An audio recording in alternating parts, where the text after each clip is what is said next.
Hello everyone, I am Suchitro Mandal, a trainee of Indian Cybersecurity Solution. Today we are going to configure a DHCP server and the static routing on the Cisco router using Cisco Packet Tracer. So let's start.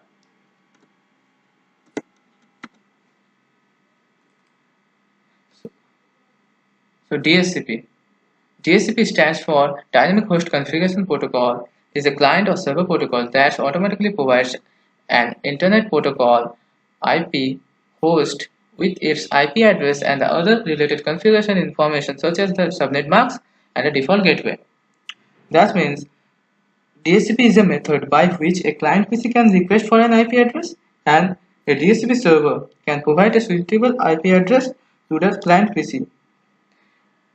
A DHCP server can be a computer network or it can be a ADCL router which we are generally using our offices or houses to create the hotspot. So what DHCP does? The first point is it allocates the IP address to the network host. Just like we previously discussed, the DHCP server provides the IP address to the client PC, it is mentioned here. And so they can communicate on the IP address. If the client PC have not the IP address, it's not able to communicate with the other client PCs on a network. So to communicate with the other PCs, there is a need of IP address which can be provided by the DHCP. The third and the most important point is the make administration easy. User don't need to go to all the PCs and give the IP address to all the PCs manually. DHCP takes the responsibility of giving the IP address dynamically.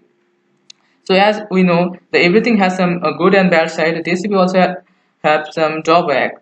That is, any information of any client PC can be interrupted or diverted by the other client PC on the same network with the use of any sniping tools. So, working of DHCP. DHCP basically works on the server client model. That is there is a one or more server and the other as client PCs. So DHCP uses port number 67 and 68. The 67 number port is DHCP provides the service and 68 number port DHCP client listens the IP. Let's move to the next point, static routing. Before I entering on the topic static routing, we get to know the routing. What is routing?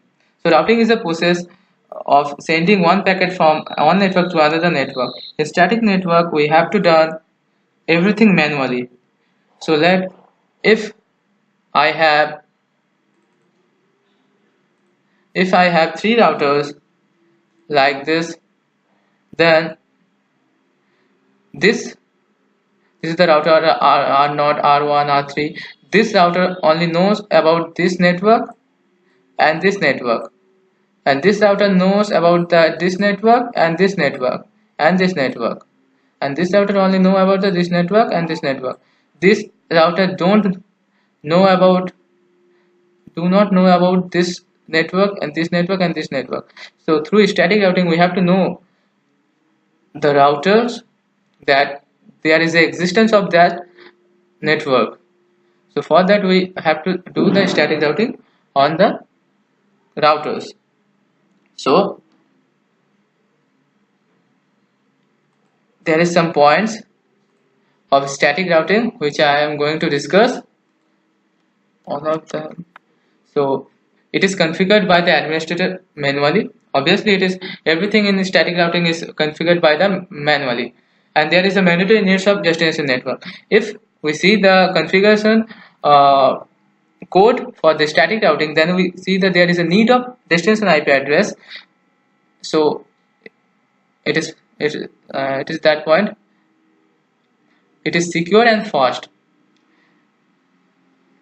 As everything is configured manually, it is secure and fast because the user don't have to think about the route in which they are sending packet from one network to another network. It is already predefined by the user, so user don't have to think and save the time. So it is faster. It is used for the small organization with the router or 10 or 50 routers. Administrative distance is 1. The administrative distance is lesser the administrative distance, higher the preference. Okay. So what is the configuration code for the static routing? The router in the router configuration mode, we have to write IP route, then we have to give the destination IP address and the destination subnet marks and the next hop IP address or the outgoing interface number. So this is the theory part of the. Let's do the practical part of our configuration. So for that I have to choose the routers. I choose routers from here. I choose generic because it has much more force than the user. Okay, then I have to go to the switches and choose any of this. I choose this for the switch. Then I choose in devices. Pressing control, I choose devices. Each two for each router. Then I have to connect all the using the connection. I choose copper straight through wire, connect router and switch, as well as to connect the switch and the PCs. Oh, sorry, I have to choose.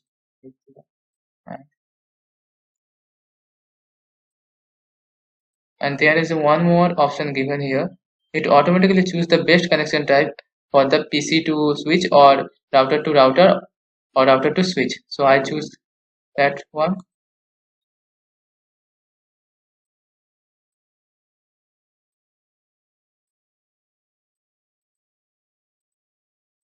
I connect all the PC to the switch and switch to the router.